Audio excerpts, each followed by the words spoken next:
Hello everyone. The poem Chore of an Early Bird has been dedicated to all those women who wake up early, take care of their families, and then move on to their daily activities.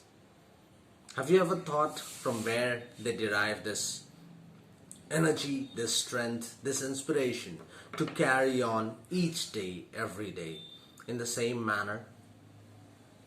Let's dive into the poem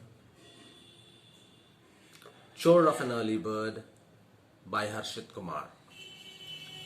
'Tisn't child's play, shining o'er the sun, dragging her torso to vitality from numb. She peeps out her nest, chirps, 'tisn't late, gathers her collected crumbs, feeds her nestmates. Then she flies happily into the east sky, always with a purpose. Just ask her why.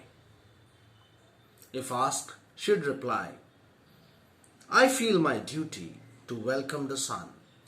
He gives me warmth through the morrow. Vigor from him I borrow, 'cause 'tisn't child's play every day. Hope you liked it. Please like, share and subscribe. This is Harshit Kumar saying bye-bye.